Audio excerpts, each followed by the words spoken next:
Subscribe करिए हमारे channel target UP TET CTET को और बेल आइकन को दबाइए।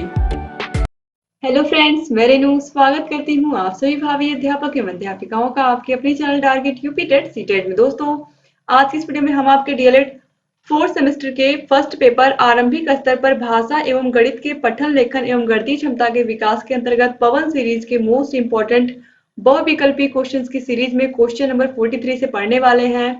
क्वेश्चन नंबर 42 तक ऑलरेडी आप लोगों ने पिछली वीडियो में पढ़ लिया है और इस वीडियो में हम 43 से पढ़ेंगे। और जिन भी प्रशिक्षु ने पिछली वीडियोस नहीं देखी हैं, आप लोग देख लीजिए। मैंने सभी विषयों के पवन सीरीज, राजन सीरीज के बहुविकल्पी अतिरगुती क्वेश्चंस को सॉल्व करवाया है ताकि आप लोग की तैयारी जो है एग्जाम के लिए वो बेहतर से बेहतर हो पाए और आप सभी प्रशिक्षु अच्छे से अच्छा नंबर गेन करें। आपको 8 के 8 विषयों की लिंक डिस्क्रिप्शन बॉक्स और कमेंट बॉक्स में मिल जाएगी। 8 सब्जेक्ट को आप पढ़िए और अपनी तैयारी को बेहतर बनाइए। आपको अगर बेहतर से बेहतर नंबर लाने हैं 4th सेमेस्टर में, दोस्तों आप लोग 4th सेमेस्टर में अच्छे नंबर लाइए, क्योंकि आपको पता है कि आपके ऑल ओवर जितना भी नंबर आप लाओगे डीएलएड में, ये आगे चल करके आपकी नौकरी में बहुत मदद करेगा। आपकी नौकरी में बहुत ज्यादा मदद करेगा। उसका रीजन ये है क्योंकि आप लोग के एकेडमिक का भी 40% मार्क्स जुड़ता है और सुपर टेट का 60%। तो बहुत जरूरी है कि आप लोग अधिक से अधिक मेहनत करिए ताकि आप लोग का जो रिजल्ट है एकेडमिक का वो और अच्छा हो और आप लोग के डीएलएड में बढ़िया नंबर आए। तो इसीलिए आप लोग सभी वीडियोस को ध्यान से देखा करिए और सभी को अच्छे से पढ़ करके ही एग्जाम में जाइए अगर आपको बढ़िया से बढ़िया स्कोर करना है। तो डिस्क्रिप्शन बॉक्स में सभी विषयों की लिंक मिल जाएगी और हमारे app target UP TET C TET app में आपको सभी विषयों के नोट्स मिल जाएंगे, सभी विषयों की पीडीएफ मिल जाएगी। वहां पर भी आपको सभी वीडियोस मिल जाएंगी। हर एक चैप्टर के लास्ट में आपको उस चैप्टर का टेस्ट मिलेगा। तो इस तरीके से आप अपनी तैयारी को बेहतर से बेहतर कर सकते हैं अगर आप लोग ऐप को डाउनलोड करते हैं। ऐप की link description box comment box में मिल जाएगी। आपको 8 विषयों की पीडीएफ मिलेगी प्लस राजन सीरीज और पवन सीरीज की भी पूरी पीडीएफ मिलेगी सभी सब्जेक्ट की। तो आपको बहुत फायदा होने वाला है। आपको सीरीज भी खरीदने की जरूरत नहीं पड़ेगी, सब कुछ आपको वहां पर मिल जाएगा। तो आप लोग अधिक से अधिक प्रशिक्षु डाउनलोड करें ऐप को और ऐप के बारे में अपने साथियों को भी बताएं, अपने कॉलेज के ग्रुप में भी बताएं, जिससे अधिक से अधिक प्रशिक्षु ऐप से जुड़े। अब चलिए दोस्तों, यहाँ पर हम क्वेश्चन नंबर 43 से पढ़ लेते हैं। तो क्वेश्चन नंबर 43 है, आश्चर्य, हर्ष, शोक तथा उत्साह में प्रयोग होता है विराम चिन्ह, कोष्टक चिन्ह, विस्मयादिबोधक चिन्ह या इनमें से कोई नहीं। जब अत्यधिक आश्चर्य की बात होती है, हर्ष की बात होती है, शोक की बात होती है, जहां बहुत अधिक खुशी, बहुत अधिक दुख, आश्चर्य, इन सब का बोध होता है, वहां पर होता है विस्मयादिबोधक चिन्ह। इस तरीके से एक खड़ी लाइन होती है और इसके नीचे एक बिंदु होता है। तो ये हो गया विस्मयादिबोधक चिन्ह। इसके बाद क्वेश्चन नंबर 44 है, कोष्टक चिन्ह है। आपको पता है ये होता है बड़ा कोष्टक, ये होता है मझला कोष्टक और ये होता है छोटा कोष्टक। तो ये तीनों ही यहाँ पर सही है। तो ऑप्शन द जो है उपरोक्त सभी बिल्कुल राइट आंसर है। क्वेश्चन नंबर 45 है, इतिश्री के लिए प्रयोग होता है जब कोई कहानी, कोई नाटक, कोई पुस्तक खत्म होती है तो लास्ट में इस तरीके का चिन्ह बना होता है। इस तरीके का चिन्ह बना होता है, आपने देखा होगा। तो इसे हम कहते हैं इति श्री, यानी कि अब ये समाप्त हुआ। तो ऑप्शन सा जो है ये बिल्कुल सही हो जाएगा। क्वेश्चन नंबर 46 है, प्रश्नवाचक चिन्ह है। क्वेश्चन मार्क इसमें से कौन सा है आपको पता है? ऑप्शन सा बिल्कुल सही है। तो ये क्वेश्चन मार्क का चिन्ह है, ये हम सभी को पता है। क्वेश्चन नंबर 47 है, निदेशक चिन्ह या डैश क्या होता है? जब हम कोई भी हेडिंग डालते हैं तो हेडिंग के आगे हम क्या करते हैं? इस तरीके की एक रेखा खींचते हैं। आप देखिए सभी में खींचा हुआ है। कोई भी बात जब हमें उसको पूरा करना होता है या फिर ये कहें कि कोई क्वेश्चन होता है या फिर कोई हेडिंग हमने लिखी होती है तो उसके आगे हमें उसका विस्तार करना होता है तो हम डैश का प्रयोग करते हैं, जिससे हम हिंदी में निदेशक चिन्ह कहते हैं। तो ऑप्शन सा जो है ये बिल्कुल सही हो जाएगा। क्वेश्चन नंबर 48 है, अनुनासिक चिन्ह है। दोस्तों, अनुनासिक और अनुस्वार में बच्चे बहुत कंफ्यूज होते हैं। तो अनुस्वार जिसमें ऊपर एक बिंदु लगा होता है और अनुनासिक जिस पर चंद्र बिंदु बना होता है, ये अनुनासिक होता है। तो यहाँ पर आप देखिए ऑप्शन सा जो है ये बिल्कुल राइट आंसर हो जाएगा। क्वेश्चन नंबर 49 है, ढ वर्ण किस वर्ग में आता है? तो ट, ठ, ड, ढ। तो ये ट वर्ग में आता है। तो ऑप्शन बा जो है ये बिल्कुल राइट आंसर हो जाएगा। इसके बाद क्वेश्चन नंबर 50 है, कोमल का विलोम शब्द क्या होगा? कठोर, मुलायम, निर्मल या स्पर्श में अच्छा। तो कोमल का जो विलोम शब्द होगा वो होगा कठोर। ऑप्शन आ जो है ये बिल्कुल सही हो जाएगा। क्वेश्चन नंबर 51 है, गणेश का समानार्थी शब्द है। तो गणेश का समानार्थी शब्द या गणेश का पर्यायवाची शब्द इसमें से कौन सा है? संबर, गजा, लंबोदर या कलानिधि। तो दोस्तों गजा जो है ये गणेश का पर्यायवाची है, तो याद रखिएगा ऑप्शन बा बिल्कुल सही है। इसके अलावा दोस्तों यहाँ पर लंबोदर भी बिल्कुल सही शब्द है, क्योंकि गणेश के पर्यायवाची शब्द या समानार्थी शब्द हैं ये लंबोदर और गजा। गजा भी और लंबोदर भी, गजानन इनको हम बोलते हैं। तो इस तरीके से यहाँ पर ऑप्शन ब और ऑप्शन सा ये दोनों ही सही हो जाएंगे। क्वेश्चन नंबर 52 है, अगम का अर्थ होता है आसान, रास्ता, दुर्लभ या फिर आगे। दोस्तों अगम का अर्थ है दुर्लभ, तो ऑप्शन सा जो है ये बिल्कुल सही हो जाएगा, दुर्लभ या दुर्गम।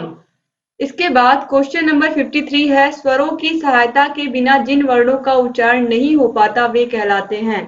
तो आपको पता है कि जितने भी व्यंजन वर्ण हैं सभी का उच्चारण हम स्वरों की सहायता से ही करते हैं। बिना स्वरों की सहायता के हम व्यंजन वर्णों का उच्चारण कर ही नहीं सकते। तो यहाँ पर आप देखिए ऑप्शन सा जो है व्यंजन वर्ण ये बिल्कुल राइट आंसर हो जाएगा। तो स्वरों की सहायता से बोले जाने वाले वर्णों को ही व्यंजन वर्ण कहते हैं और यही व्यंजन की परिभाषा भी है। क्वेश्चन नंबर 54 है, क और श के योग से निर्मित व्यंजन है छ, त्र, ज्ञ या फिर झ। तो क और श के योग से, क और श के योग से बनता है छ। तो ऑप्शन आ जो है बिल्कुल सही हो जाएगा। क्वेश्चन नंबर 55 है, अंगा, इय, अड़ा, न, म वर्ण है अनुनासिक, निरअनुनासिक, अनुस्वार या विसर्ग। तो अंगा, इया, अड़ा, न, म ये सब है अनुनासिक वर्ण। तो ऑप्शन आ जो है ये बिल्कुल राइट आंसर हो जाएगा। इसके बाद क्वेश्चन नंबर 56 है, अनुस्वार को किस लिपि चिन्ह से व्यक्त करते हैं? अभी आपने अनुनासिक देखा था, इस तरीके से हम व्यक्त करते हैं और अनुस्वार को इस तरीके से व्यक्त करते हैं, एक बिंदु, ये भी बताया था मैंने। तो ऑप्शन बा जो है ये बिल्कुल सही हो जाएगा। क्वेश्चन नंबर 57 है, 10 तक के अंकों में सबसे बड़ी इकाई है। तो 1 से 10 तक में, 1 से 10 तक यहाँ पर बात की गई है, 10 तो दहाई हो गया यानी कि 2 अंक का हो गया। तो यहाँ पर हमें 1 से 10 तक के बीच में सबसे बड़ी इकाई ढूंढनी है। तो 1 2 3 4 5 6 7 8 9, 9 है। 9 से आगे जैसे बढ़ेंगे वैसे 10 हो जाएगा। तो 10 इकाई नहीं रह गया, 10 दहाई हो गया। तो इसीलिए ऑप्शन सा जो है 9 ये राइट आंसर हो जाएगा। क्वेश्चन नंबर 58 है, 75 संख्या है सम संख्या, विषम संख्या, आ वा बा दोनों। 75 को हम 2 से भाग देंगे तो ये पूरा पूरा नहीं कटेगा, इसीलिए यह विषम संख्या है। तो ऑप्शन बा जो है ये बिल्कुल राइट आंसर हो जाएगा। क्वेश्चन नंबर 59 है, आरोही क्रम है। आरोही मतलब सीढ़ी पर चढ़ते हुए क्रम में, आगे बढ़ते हुए, ऊपर चढ़ते हुए। तो आगे बढ़ते हुए यहाँ पर कौन सा दिया है? ऑप्शन आ तो पहले ही गलत हो गया, ये घटते क्रम में दिया है, ये अवरोही क्रम में दिया है। तो ऑप्शन बा बिल्कुल सही है। देखिए 3 के बाद 4, 4 के बाद 7, 7 के बाद 9, 9 के बाद 11, बढ़ते हुए क्रम में है। तो ऑप्शन बा सही हो गया। इसके बाद क्वेश्चन नंबर 60 है, गणित की मूल संक्रियाएं हैं जोड़, घटाना, गुणा, भाग, आ वा बा दोनों या इनमें से कोई नहीं। तो आपको पता है कि गणित की मूल संख्याओं के अंतर्गत जोड़, घटाना, गुणा, भाग आता है। जिन भी प्रशिक्षु ने पूरी क्लासेस पढ़ी हैं, 20 की 20 क्लासेस जो मैंने पढ़ाई हैं, जिन भी प्रशिक्षु ने अच्छे से सारी क्लासेस को देखा है, अच्छे से पढ़ा है, उन्हें पता है इन सभी के बारे में, क्योंकि ऑलरेडी मैंने क्लासेस में बहुत अच्छे से आप लोगों को पढ़ाया है। अगर आप लोग केवल सारी की सारी वीडियोस मेरी अच्छे से देख करके भी चले जाते हो एग्जाम में, तो भी आप बहुत अच्छा स्कोर करोगे। तो आप सभी वीडियोस को पढ़िए, मैंने सभी अपने हाथों से हैंड रिटन नोट्स में ही आप लोगों के लिए सारे के सारे वीडियोस अवेलेबल कराए हैं। तो आप लोग अच्छे से पढ़िए, समझिए। इसके बाद क्वेश्चन नंबर 61 हम देखेंगे, जोड़ की क्रिया में जोड़ते हैं इकाई को इकाई से, दहाई को दहाई से, सैकड़े को सैकड़े से, उपरोक्त सभी। तो ये बिल्कुल सही है, ऑप्शन द जो है ये बिल्कुल सही हो जाएगा। क्वेश्चन नंबर 62 है, गुणा में संक्रियाएं होती हैं गुण्य, गुणक, गुणनफल, उपरोक्त सभी। तो राइट आंसर है ऑप्शन द उपरोक्त सभी। जैसे कि 5 गुणे 3 करेंगे हम तो यहाँ पर आएगा 15। तो इस तरीके से आप देखिए यहाँ पर गुण्य है, गुणक है और ये गुणनफल है। तो ऑप्शन द बिल्कुल सही हो जाएगा। क्वेश्चन नंबर 63 है, एक दहाई में कितनी इकाइयां होती? एक दहाई का मतलब सीधे सीधे 10 यहाँ पर बात की जा रही है। तो एक को हम कितनी बार जोड़ेंगे कि 10 आए? हम 10 बार जोड़ेंगे। तो राइट आंसर है ऑप्शन द। तो एक दहाई में 10 इकाइयां होती हैं। क्वेश्चन नंबर 64 है, 2 सैकड़े में कितनी इकाई? 2 सैकड़े का मतलब 200। तो 2 सैकड़े में कितनी इकाई होती है? तो हमने 2 सैकड़े यानी कि 200 में कितनी इकाई है? अगर हम एक एक एक जोड़ते जाए तो अगर हमें 200 लाना है तो हमें कितनी बार एक को जोड़ना पड़ेगा? 200 बार। यानी कि सीधे सीधे यहाँ पर कहा गया है 200 इकाई है। 2 सैकड़े में 200 इकाई है। इकाई का मतलब एक, आप याद रखिए। एक को हम कितनी बार जोड़ेंगे? अगर हमारे पास 1 रुपया है, अगर हमें 200 रुपया बनाना तो 1 रुपए के कितने सिक्के चाहिए? 200 सिक्के चाहिए, तभी वो कितने पैसे हो पाएंगे? 200 रुपए हो पाएंगे। तो इस तरीके से आप याद रखिएगा। इसके बाद क्वेश्चन नंबर 65 है, 3 सैकड़े में कितनी दहाई होती है? यहाँ पर दहाई की बात की गई है। 3 सैकड़े का मतलब है 300। तो यहाँ पर आप देखिए 300 में कितने 10-10 के नोट होंगे? तो अगर हमें 10-10 के कम से कम हमारे पास 30 नोट होने चाहिए, तब हमारे पास कितने रुपए होंगे? 300 रुपए होंगे। तो कितनी दहाई जाएगी? दहाई का मतलब 10 रुपए। तो 3 सैकड़े में कितने 10 के नोट हमें चाहिए? 30 नोट चाहिए। तो कितनी दहाई है 3 सैकड़े में? यानी कि 300 में कितनी दहाई है? 30 दहाई है। 30 10 के नोट हैं। तो ऑप्शन सा जो है ये बिल्कुल सही जाएगा। इकाई का मतलब 1 रुपया याद रखिएगा, दहाई का मतलब 10 रुपया याद रखिएगा, तो गलत नहीं होगा। तो 300, 3 सैकड़ा मतलब 300, सैकड़ा मतलब 100 होता है। 300 में कितने 10 के नोट हैं? 30। तो इस तरीके से यहाँ पर यही पूछा है कि कितनी दहाइयां हैं? 30। इसके बाद क्वेश्चन नंबर 66 है, 1 सैकड़ा बराबर होता है। 1 सैकड़ा मतलब 100 के। तो यहाँ पर आप देखिए 100 किसके बराबर है? यहाँ पर 10 दहाई के। 10 दहाई 100 के बराबर 10, और दहाई मतलब फिर 10। तो ये कितना हो गया? 100। तो ऑप्शन द जो है ये बिल्कुल सही हो जाएगा। तो 1 सैकड़ा यानी कि जो 100 रुपया है, इसमें 10 के कितने नोट हैं? 10 नोट हैं। तो इसीलिए 10 दहाई यहाँ पर सही हो गया। इसके बाद क्वेश्चन नंबर 67 है, 134 में इकाई का अंक कौन सा है? 134 में इकाई दहाई सैकड़ा हजार इस तरीके से होता है। तो यहाँ पर इकाई दहाई सैकड़ा, तो इकाई क्या है? 4 है। तो ऑप्शन सा जो है ये बिल्कुल राइट आंसर हो जाएगा। क्वेश्चन नंबर 68 है, 84 में कितनी इकाई है? तो 84 में कितनी इकाई है पूछा है। कितनी इकाई से मिलकर 84 बना है? तो 1 रुपए के कितने सिक्के होने चाहिए आपके पास 84 रुपए बनाने के लिए? 84 सिक्के होने चाहिए ना। तो 84 रुपए में कितने एक एक के सिक्के हैं? 84। तो इसलिए तो कितनी इकाई, कितने पैसे हैं आपके पास? 84, यानी कि 84 सिक्के आपके पास एक एक रुपए के होंगे, तब आपके पास 84 रुपए होंगे। और इकाई कितनी हो गई? 84 इकाई। एक एक एक हम कब तक जोड़ेंगे? जब तक 84 रुपए हमारे पास नहीं आ जाएंगे। तो 84 बार जब हम एक को जोड़ेंगे तभी तो हमें 84 रुपए मिलेंगे। तो 84 में कितनी इकाई हो गई? 84 इकाई। इकाई मतलब 1 रुपया, दहाई मतलब 10 रुपया, ऑलरेडी मैं आपको समझा चुकी। अब चलिए इसके बाद क्वेश्चन नंबर 69 देखते हैं। 38 में कितनी दहाई है? 38 में कितनी दहाई? तो 38 में 8 इकाई 3 दहाई। तो यहाँ पर आप देखिए ऑप्शन बा जो है ये बिल्कुल सही हो जाएगा। इकाई दहाई सैकड़ा हजार इन सभी के बारे में विस्तार से बहुत अच्छे से मैंने क्लासेस में पढ़ाया है। जिन भी प्रशिक्षुओं ने क्लासेस को लिया है उनके लिए ये सभी क्वेश्चन बहुत बहुत आसान होंगे। इसके बाद क्वेश्चन नंबर 70 है, 10 इकाई के योग को कहते हैं। 10 इकाई, 10 इकाई मतलब 10 बार आप एक को जोड़िए, आपको क्या मिलेगा? आपने 10 बार जोड़ दिया एक को, आपको कितना मिला? तो यहाँ पर 10 इकाई के योग को क्या कहते हैं हम? दहाई। 10 को ही क्या कहते हैं हम? दहाई कहते हैं। तो इस तरीके से यहाँ पर 10 आया, 10 को ही हम क्या कहते हैं? दहाई। तो 10 इकाई, इकाई मतलब एक, एक को 10 बार हमने जोड़ा तो आ गया हमारे पास दहाई।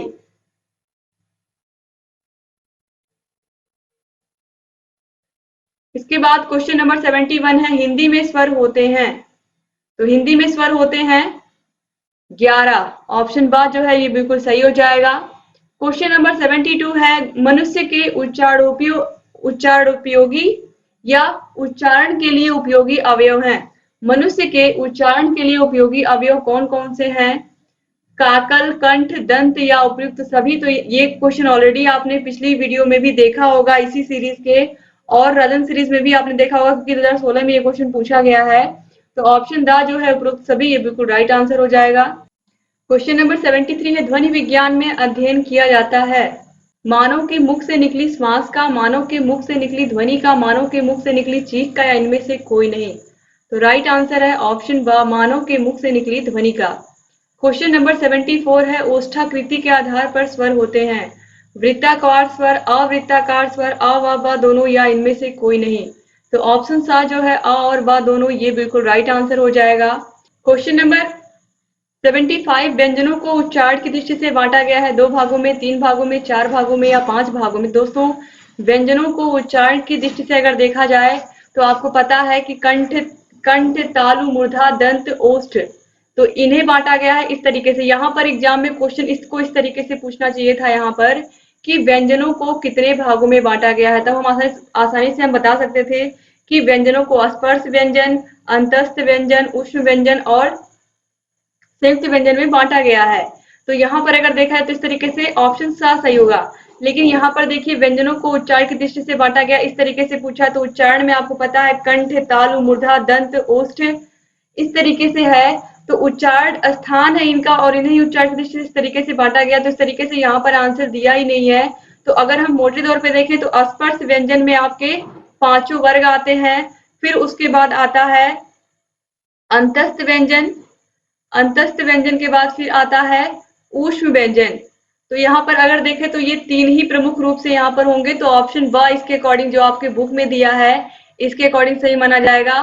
और कहीं कहीं आपको संयुक्त व्यंजन भी देखने को मिलता है छ, त्र, ज्ञ और स्र। तो इस तरीके से यहाँ पर ऑप्शन ब आप सही लगाएंगे, लेकिन आप आंसर सही जानिए क्योंकि आंसर सही जानना आप लोगों के लिए बहुत जरूरी है। ठीक है, तो इस तरीके से अगर यहाँ पर श्वास के आधार पर पूछता या अल्प प्राण, महाप्राण इस तरीके से पूछता तो यहाँ पर बिल्कुल क्लियर होता, लेकिन यहाँ पर क्वेश्चन को उल्टा पूछ लिया है। क्वेश्चन नंबर 76 है ध्वनियों के उच्चारण में होने वाले यत्न को प्रयत्न कहा जाता है। यह होते हैं स्वर तंत्री में कंपन से, श्वास की मात्रा से, जीवा तथा अन्य अवयवों द्वारा या उपरोक्त सभी। तो राइट आंसर दोस्तों यहाँ पर हो जाएगा ऑप्शन द उपरोक्त सभी। क्वेश्चन नंबर 77 है निम्नलिखित में दंत व्यंजन कौन सा है?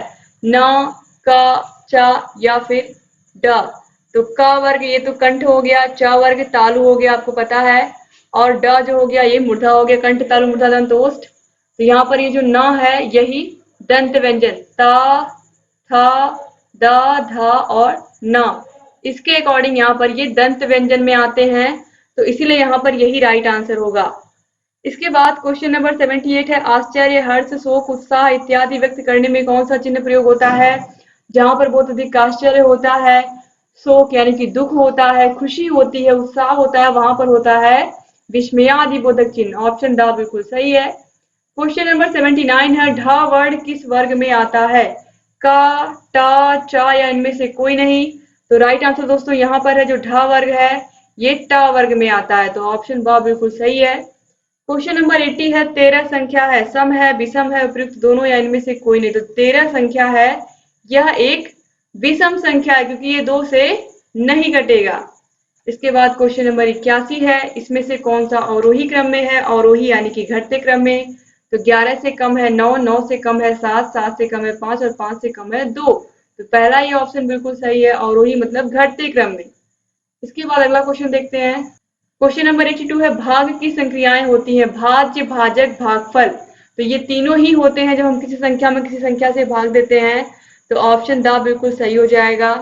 क्वेश्चन नंबर 83 है भाषा शिक्षण के पक्ष है, पठन, लेखन, व्याकरण। तो कोई भी भाषा हम सीखते हैं उसको पढ़ना सीखना है, सीखते हैं हम उसको लिखना सीखते हैं और उसके व्याकरण को भी सीखते हैं। चाहे हिंदी हो हिंदी के व्याकरण को हम सीखते हैं, इंग्लिश है इंग्लिश ग्रामर को हम सीखते हैं। तो ऑप्शन द जो है उपरोक्त सभी बिल्कुल राइट आंसर हो जाएगा। क्वेश्चन नंबर 84 है भाषिक अज्ञानता संबंधी समस्या है, लिपि संबंधी अज्ञानता, व्याकरण का अपर्याप्त ज्ञान, सही विराम चिन्हों के प्रयोग का अभाव या उपयुक्त सभी। तो राइट आंसर दोस्तों यहाँ पर हो जाएगा ऑप्शन द उपयुक्त सभी। क्वेश्चन नंबर 85 है 99 में दहाई है, तो 9 दहाई 9 इकाई यानी कि 9 दहाई भी है, 9 इकाई और 9 दहाई दोनों ही 9 9 है। तो दहाई ऑप्शन में देखिए ऑप्शन बा दिया हुआ है 9। तो इस तरीके से यहाँ पर आपके सारे के सारे क्वेश्चन सेकंड पार्ट के भी खत्म हो गए। अब लास्ट पार्ट आप लोग पढ़ोगे अगली वीडियो में, और इस तरीके से 3 वीडियो में आपके पवन सीरीज के सारे क्वेश्चन बहुविकल्पी खत्म हो रहे हैं। और राजन सीरीज को मैंने 5 पार्ट में पढ़ाया है, तो राजन सीरीज के क्वेश्चन को भी आप पढ़ लीजिए 5 के पांचों पार्ट, क्योंकि उसमें 200 से ऊपर क्वेश्चन थे, इसीलिए मैंने 5 पार्ट में पढ़ाया है। आप सभी पार्ट्स को अच्छे से देखिए, पढ़ लीजिए और अपनी तैयारी को बेहतर से बेहतर बनाइए अगर आपको एग्जाम में अच्छे से अच्छे नंबर लेकर के आने हैं। 8 के 8 विषयों की लिंक 4th सेमेस्टर के आपको डिस्क्रिप्शन बॉक्स कमेंट बॉक्स में मिल जाएगी। और यहाँ आई बटन पर भी क्लिक करके ऊपर आप ले सकते हैं। और अगर आपको ऑटो विषयों की पीडीएफ चाहिए तो पीडीएफ के लिए आपको हमारे app target UP TET CTET app को डाउनलोड करना पड़ेगा। ऐप में आपको सभी वीडियोस भी मिलेंगी, हर एक चैप्टर का आपको टेस्ट मिलेगा, सभी विषयों के पीडीएफ मिलेंगे, पवन सीरीज आनंद सीरीज की भी पीडीएफ मिलेगी। तो आपको अगर अपनी बेहतर तैयारी करनी है तो अभी से शुरू हो जाइए और सभी वीडियोस को देखते रहिए, और जहाँ कहीं कोई भी समस्या आ रही है हमसे बताते रहिए। तो एक बार फिर से आप सभी का बहुत बहुत धन्यवाद। अगर अभी तक आपने चैनल को सब्सक्राइब नहीं किया तो प्लीज सब्सक्राइब कर दीजिए, और वीडियो अच्छा लगा होगा तो लाइक करके जाइएगा। आप लोग के लाइक, आप लोग के कमेंट से हमें लगातार प्रोत्साहित करते हैं कि हम आपके लिए वीडियोस लेकर के आएँ। तो उम्मीद करती हूँ कि आप ऐसे चैनल से बने रहेंगे और सभी वीडियोस को देखते रहेंगे, और जहाँ कहीं कोई भी समस्या होगी हमसे बताते रहेंगे। दोस्तों मिलते हैं नेक्स्ट वीडियो में, तब तक अपना ख्याल रखिएगा, अपनी फैमिली का भी ख्याल रखिएगा, और हमारे चैनल से ऐसे ही बने रहिएगा। लगातार आपके लिए वीडियोस हम लेकर के आते रहेंगे। जय हिंद दोस्तों।